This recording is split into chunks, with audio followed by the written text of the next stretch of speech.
You are busy. You have always been busy. Your calendar is full. Your notifications are endless. Your to-do list never gets shorter. And somewhere underneath all of that, there is a feeling you cannot quite name. That you are running out of time. That life is moving too fast. That you are always preparing to live, but never actually living. 2,000 years ago, a Roman philosopher named Seneca looked at the busiest, most successful people in the empire and said something that should have ended the conversation permanently. He said their lives were the shortest of all. Not because they died young, not because they had less time than anyone else, but because they had traded their lives, 1 hour at a time, for the illusion of progress. His name was Lucius Annius Seneca, philosopher, playwright, advisor to emperors, one of the wealthiest men in Rome. And the essay he wrote, called On the Shortness of Life, is the most direct, most uncomfortable thing any philosopher has ever said about how human beings destroy themselves, not through suffering, but through busyness. Today we are going to read it together, not as history, not as theory, as a mirror. Because everything Seneca diagnosed about the Roman Empire, the distraction, the ambition, the endless motion, is your life, right now, today.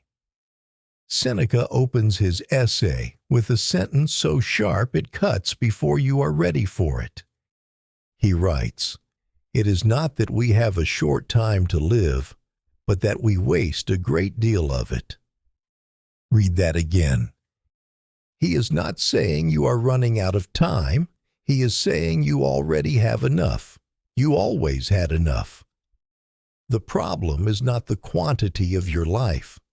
The problem is what you are doing with it. And here is where Seneca becomes truly dangerous, because his target is not lazy people. His target is not the people lying on couches eating grapes and doing nothing. His target is the busy ones. The ones who are always moving, always working, always planning, always preparing. He calls them the occupati, the preoccupied, the engrossed. And he says, without hesitation, that their lives are not long.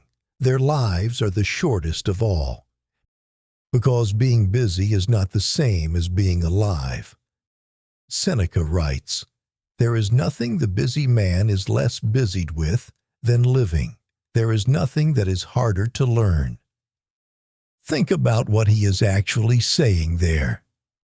The person who is always busy, always productive, always optimizing, always in motion, is the person furthest from actually living.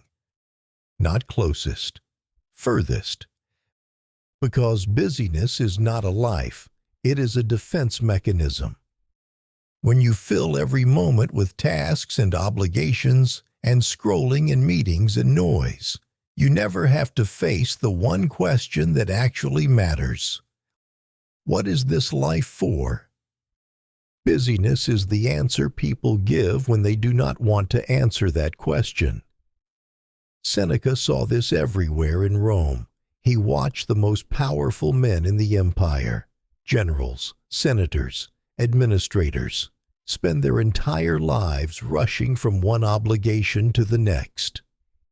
He watched Augustus Caesar, considered one of the greatest Romans who ever lived, constantly wish aloud for the day he could finally rest, finally live for himself, finally stop.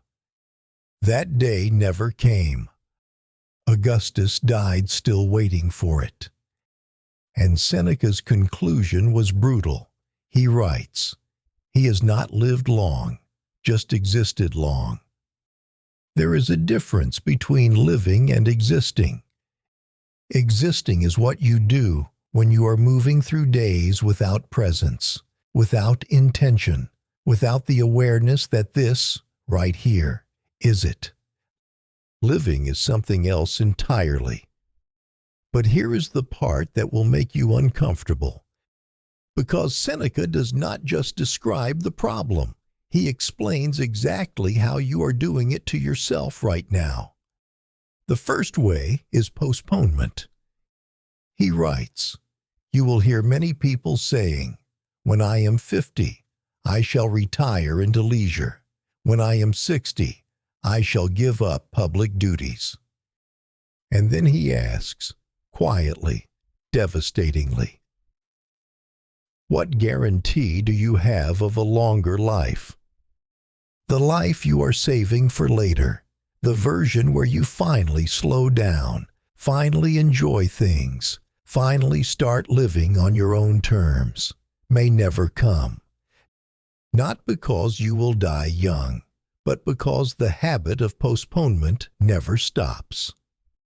The person who says, "When I finish this project," becomes the person who says, "When I make this amount," becomes the person who says, "When I retire," and then dies still waiting. Seneca calls postponement the greatest thief of life, not death, not failure, not suffering. Postponement. He writes, "Putting things off is the biggest waste of life. It snatches away each day as it comes, and denies us the present by promising the future. The future is a lie you tell yourself to avoid the discomfort of the present." That is Seneca's diagnosis, and it is exact. The second way you are shortening your life is something Seneca describes with one of the most uncomfortable images in all of philosophy. He writes, "Men do not let anyone seize their estates. If there is even the slightest dispute about their land, they rush to stones and arms. Yet they allow others to encroach on their lives. Worse, they often pave the way for those who will take it over.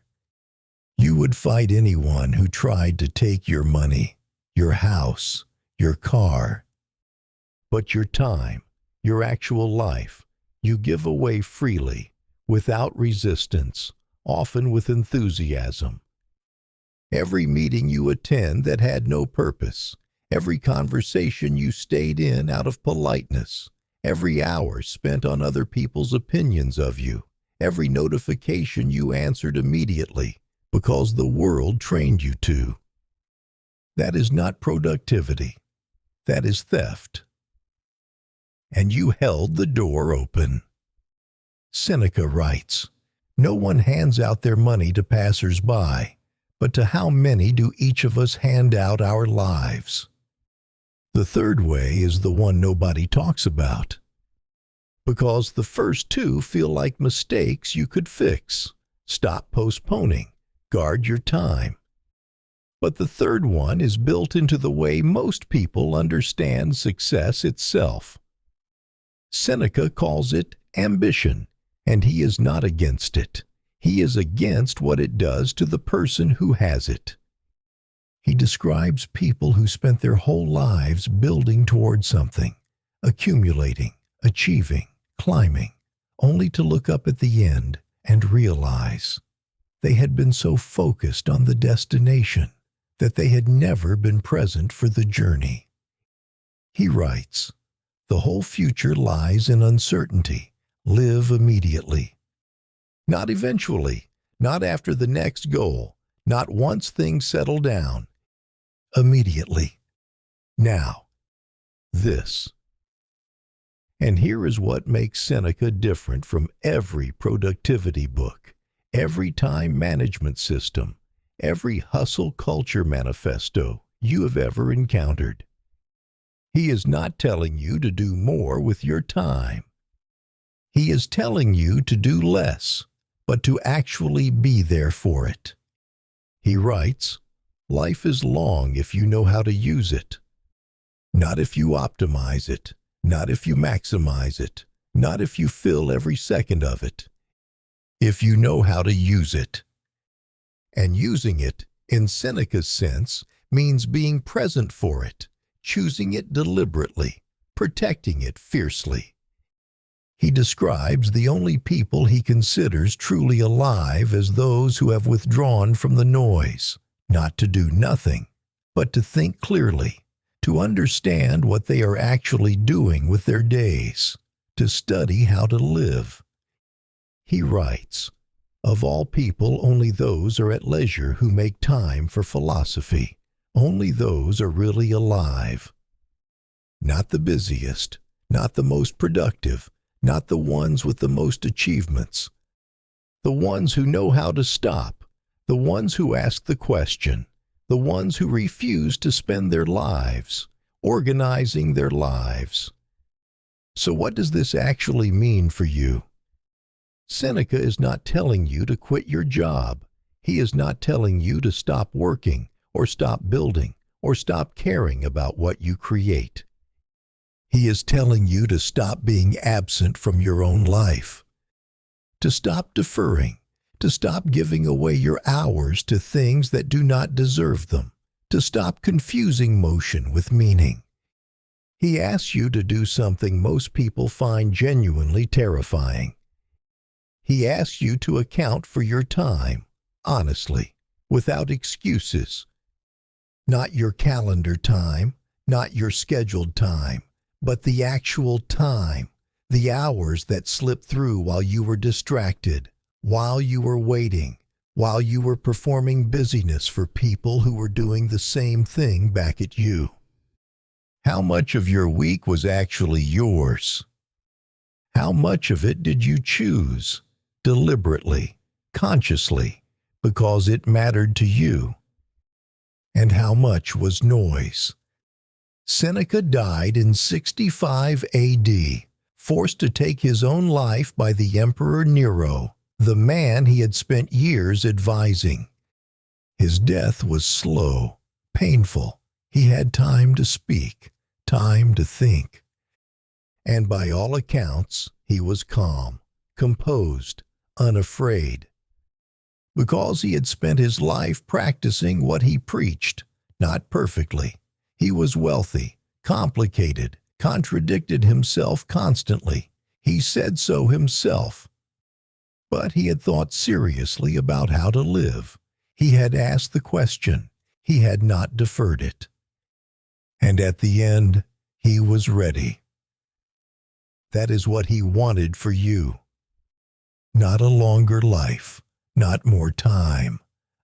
A life that, when it ends, you can look back on and say, "I was there for it."